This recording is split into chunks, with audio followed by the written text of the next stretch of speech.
¿Cómo están mis apreciados estudiantes?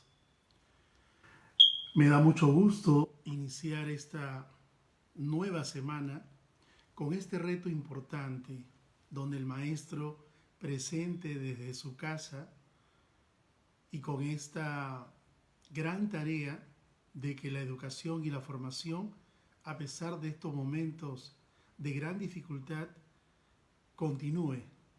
Gracias, apreciados maestros de nuestra modesta escuela y maestros de todo el Perú. Vamos a hablar en esta nueva semana acerca de lo que aconteció en el Tahuantinsuyo en cuanto se refiere a las mujeres. La clase y la sesión anterior estuve hablando acerca del Yachayhuasi y definitivamente tenemos que tener en cuenta que cuando se habla de Yachayhuasi se habla netamente en singular, porque hubo una sola escuela en el Cusco y tú bien lo sabes. Pero hoy vamos a hablar acerca de qué tipo de formación recibían las mujeres en el Tahuantinsuyo. Hoy vamos a hablar acerca del Agyaguasi. La palabra Agyaguasi es una palabra quechua que proviene de dos voces. Agya, Guasi. Agya, escogida, y Guasi, casa. Etimológicamente estaríamos hablando de casa de las escogidas. Bien, ahora sí podemos hablar en plural. Mientras que para los varones, por disposición y por orden del Inca, había una sola escuela, un solo recinto que funcionaba en el Cusco, para las mujeres, pues se mandó a construir numerosos recintos en los distintos confines del imperio.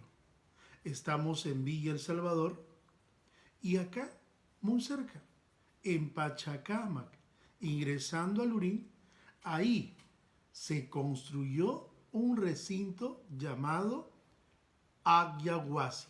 Y así en los distintos lugares, en los distintos confines del imperio. ¿Con qué finalidad, profesor? Con la finalidad de reclutar.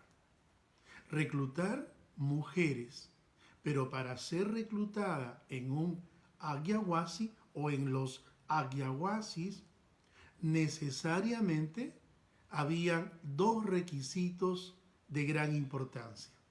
En primer lugar, solamente las muchachas más bonitas y hermosas del imperio eran reclutadas a estos lugares sin el consentimiento de sus padres. Era la orden del Inca. Según el doctor Valcárcel, según Virgilio Roel, eran despojadas de los brazos de sus padres. Aún no queriendo, tenían que aceptar la orden del Inca. Primer requisito, ser bonita y hermosa. El segundo requisito para ser reclutada a estos lugares era ser pura. En otras palabras, virgen. Miren ustedes. Y para asegurarse de la virginidad de estas muchachas, porque ustedes saben que en el Tahuantinsuyo la edad de matrimonio empezaba en edad adolescente, para asegurarse la virginidad de estas muchachas, por orden del Inca, se reclutaban a las muchachas más bonitas y puras desde los 8, 9, 10 años en adelante. Miren ustedes. El Apusquipáis, el general del ejército y los generales del ejército hacían cumplir la orden del Inca. Y estas muchachas con estas dos características principales eran llevadas a la fuerza a estos distintos lugares llamados Agyaguasis. Miren ustedes, profesor, ¿quiénes se encargaban de brindarle formación en estos lugares? Había unas mujeres un tanto viejas, conocidas en la historia con el nombre de mamaconas. Así es, según Bernabé Cobo, también se le podría llamar mamacunas. Estas eran unas mujeres un tanto viejas que se encargaban de formar y de instruir a estas agias con esas dos características o requisitos llevadas a estos lugares. Miren ustedes. Y ahí se les enseñaba muchas cosas, mucha laboriosidad. Se les enseñaba a cocinar, a tejer y sobre todo prepararlas para ser más tarde, ¿qué cosa? Zipacoyas del Inca. Tres fueron los motivos. Primero, para ser entregadas como trofeos de guerra. Ante la efectividad de cualquier autoridad del imperio, el Inca estaba predispuesto a regalarlas como trofeos o premios de guerra. Miren ustedes. Segundo, cuando el Inca se apetecía, ¿qué cosa? A pesar de vivir con la colla, el Inca visitaba estos lugares y elegía a cuanta mujer, bella y hermosa y pura, tendría que estar con él. Y el tercer motivo fue casarlas con el Inca, casarlas con el sol.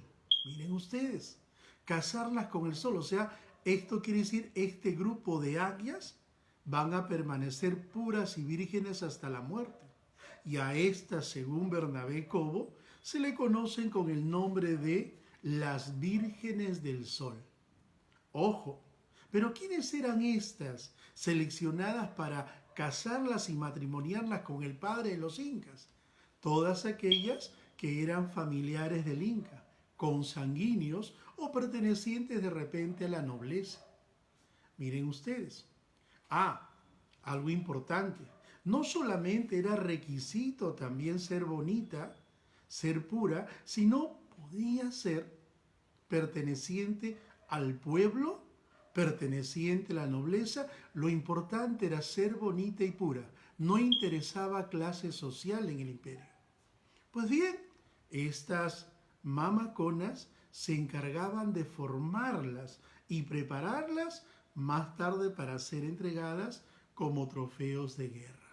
Miren ustedes, según el doctor Valcárcel, en su obra Historia del Perú Antiguo, nos habla acerca de lo que aconteció en estos lugares.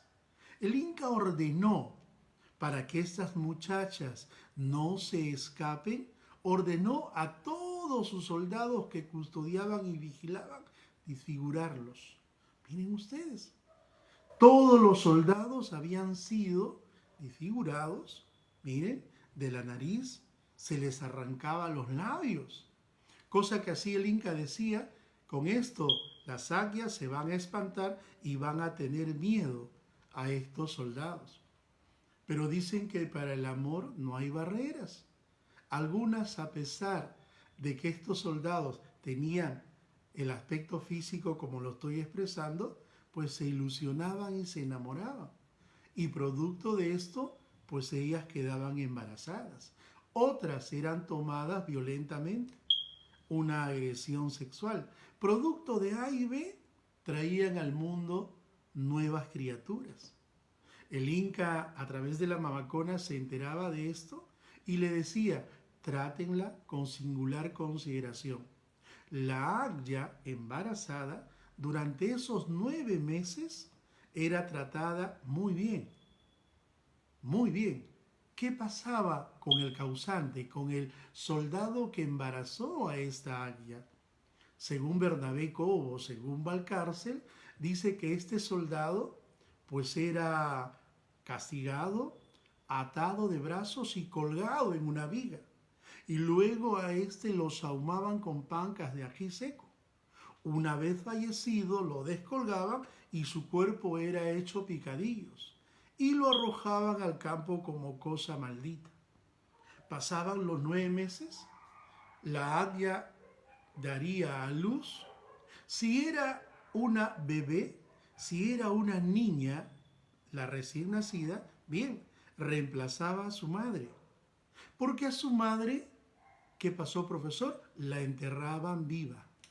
Miren ustedes, y si era varón, lo entregaban a la familia. La familia se encargaba del bebé varón recién nacido. Miren ustedes, el Inca muy preocupado porque los embarazos se daban. ¿Qué hizo el Inca? Ordenó castrar a todos estos soldados y así evitarse embarazos futuros. Miren ustedes, todo lo que aconteció en este denominado Ayahuasi. Cuando los españoles vienen con la invasión, ellos se quedan asombrados y sorprendidos acerca de lo que acontecía en estos lugares. Por esa razón ellos, desde aquel tiempo hasta el día de hoy, justifican la invasión. Oye, diciendo de que han sido enviados por Dios para salvar a este pueblo pecador. Así es, eso aconteció con respecto a las mujeres en el Tahuantinsuyo. Miren ustedes, en otras palabras, solo quienes tenían acceso a la educación en el Tahuantinsuyo eran los varones nobles. Por eso se dice, y lo dice el doctor Valcárcel, la educación en el Tahuantinsuyo fue un privilegio solamente para unos cuantos. A las mujeres las trataban y las internaban reclutándole en contra de la familia en esos lugares. ¿Y qué pasaba con el pueblo? El pueblo tenía que conformarse simplemente con trabajar la tierra. Acuérdense ustedes que la tierra era sagrada, tanto así que la llamaron Madre Tierra. Miren ustedes, el pueblo tenía que conformarse con lo que los ancianos o la familia le podía enseñar. El pueblo estaba prohibido de ir a la escuela.